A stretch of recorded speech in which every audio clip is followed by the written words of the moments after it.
भारत के पहले प्रधानमंत्री जवाहरलाल नेहरू। आइए जानते हैं इनके समयकाल में भारत को कितनी सफलता मिली और विफलताएं क्या क्या थी।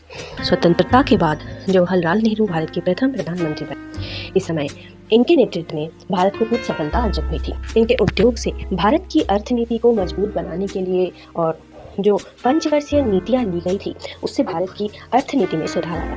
प्रथम पंचवर्षीय योजना में भारत की कृषि पर ज़्यादा फोकस किया गया। इसके अलावा भी उद्योग समस्याओं का समाधान, कर्म संस्थान की सुविधा, शिक्षा इत्यादि पर भी ध्यान दिए गए थे। द्वितीय पंचवर्षीय योजना में शिल्प आयोग के प्रति ज़्यादा ध्यान दिया गया था। कृषि और अन्य उद्योगों पर ध्यान दिया गया था। इससे भारत की अर्थनीति में कुछ सुधार आए। एक देश भाग और युद्ध के बाद भारत की जो आर्थिक परिस्थिति थी उससे उभर कर भारत निकला और अर्थनीति मजबूत हुई।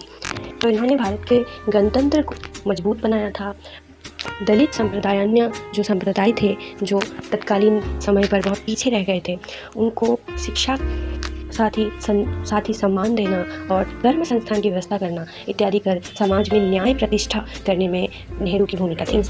राजनीतिक क्षेत्र में जाति, वर्ण, धर्म इत्यादि को खत्म करके सारे इंसानों को समान अधिकार दिया जा सके, समान राजनीतिक अधिकार अर्थात वोट दान करना, प्रशासन में हिस्सा लेना इत्यादि के साथ सबको सामाजिक अधिकार मिले, अर्थनीतिक अधिकार समान हो, इन सब के लिए इन्होंने कोशिश की थी।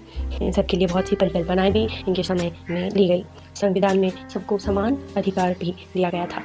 इसके अलावा भारत की सुरक्षा के लिए सामरिक क्षेत्र को भी मजबूत करने में इनका योगदान रहा। भारत की जो परराष्ट्र नीति या विदेश नीति थी उस क्षेत्र में इन्होंने जोट निरपेक्ष नीति ग्रहण की, क्योंकि द्वितीय विश्व युद्ध के बाद जो कोल्ड वार हुआ था उससे अमेरिका और सोवियत यूनियन ये दोनों शक्ति विश्व में प्रधान शक्ति हो गई थी।